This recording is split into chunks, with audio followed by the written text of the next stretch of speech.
Hello everyone. Wait. Bismillah. Assalamualaikum warahmatullahi wabarakatuh. Hello everyone. Today, me and Satya will have some kind of podcast about my name. education system in Indonesia. Okay, let's start.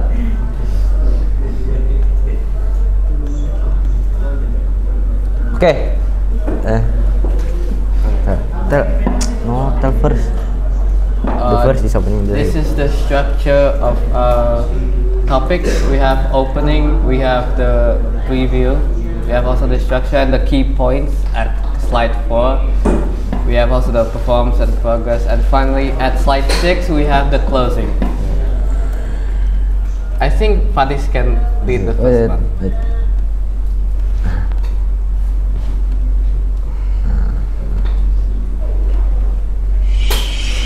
Okay, so the first one is structure of education in Indonesia. Okay, first I want to ask you, what do you think about the structure of education in Indonesia? It's pretty common. Podcast. As we can see here, we have pre-primary education or PAUD, including playgroups and kindergartens. We have also primary education, SD, of 6 years. We have also junior high, which has 3 years, and senior high, which is 3 years as well. I think about this structure, it's pretty good. It's pretty inclusive for all ages. So I will explain the structure of education in Indonesia. So the first is pre-primary education, or the name is PAUD. It's for the children age 0 to 6 years old, including playgroups and kindergartens. Okay, and the second is primary education. Primary education called in Indonesia is SD or MI. SD is sekolah dasar. Sekolah dasar. Kan sekolah dasar. 6 years. It's 6 years. Compulsory age from 7 to 12 years old. Okay, next is the secondary education, or we can call it SMP. It's junior high school, or MTS. It's only 3 years old, and 3 years. Okay, and the second is senior high school. We call it in Indonesia is SMA or MA or SMK. But in IDN, we are SMK or SMK. It's only 3 years. Okay, 2 years. 3. Oh yeah, only 3 years in IDN because the last 1 year we have PKL. Okay. Next is higher education. Education is like you want to go next from the senior high school. It's like university, polytechnics, and academics offering diplomas and degree like D1, D4, S1, S2, S3. Okay, and the next is compulsory education program. It's like this is all. This all of the education program. Okay. Included, yeah. Next, Satya will explain the.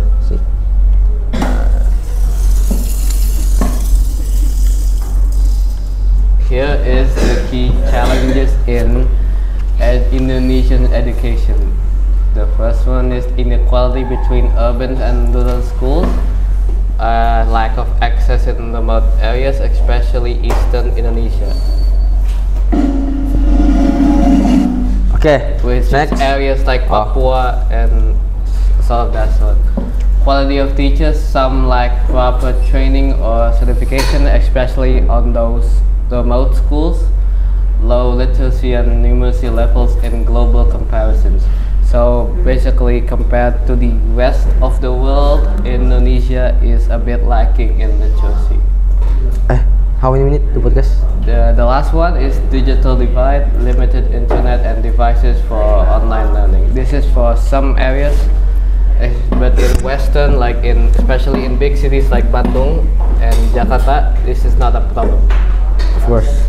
Next slide. reforms and progress in education. So the first one is there is curriculum Merdeka, or what the singkatan? I forget. Kemendikbud. Is focused on flexibility and critical thinking. And the second is digitalization, use of e-learning platforms like Rumah Belajar, teachers training program to improve teaching quality. Okay. And the third is scholarship and KIP, Kartu Indonesia Pintar. It's helping low-income student continue education. And the last is international partnership to improve curriculum and standard.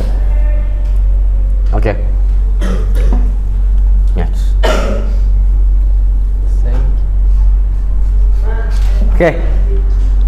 The podcast minimum how many minutes? Okay.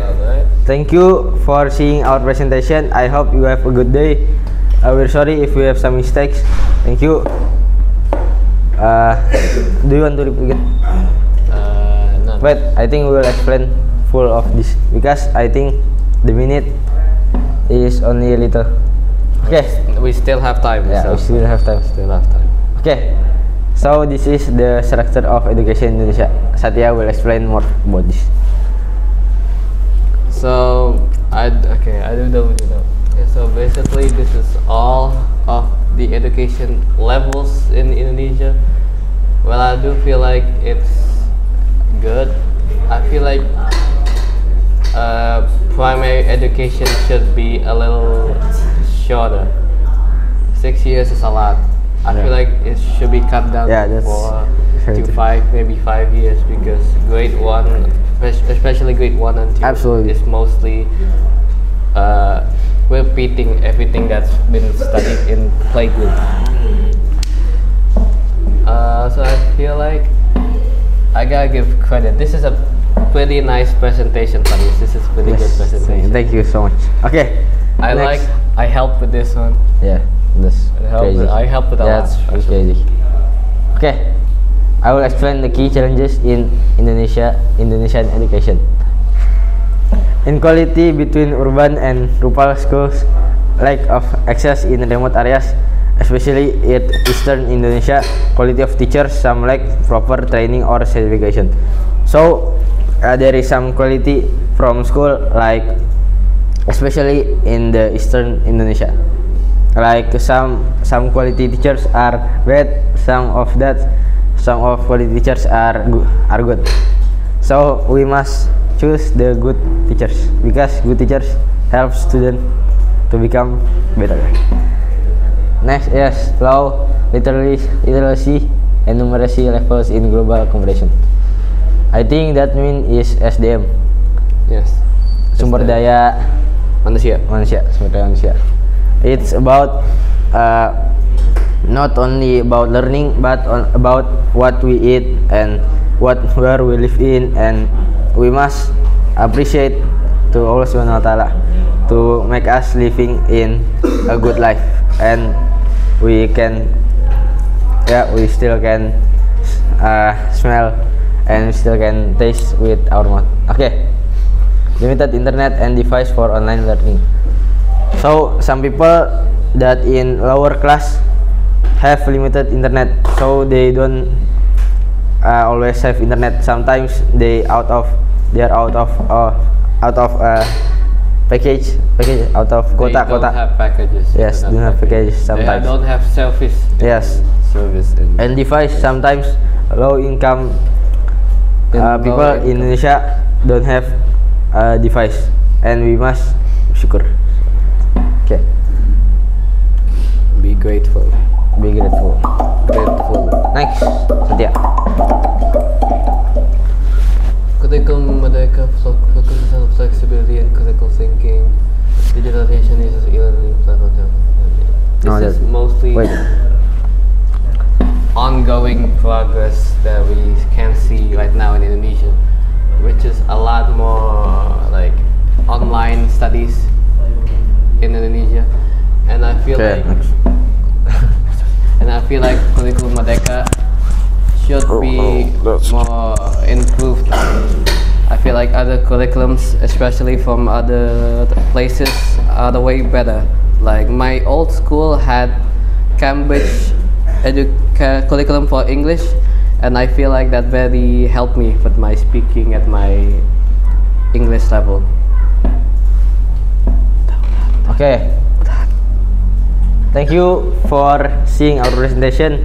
We're sorry if we have some mistakes. I hope you have a good day, and Assalamualaikum warahmatullahi wabarakatuh. Assalamualaikum.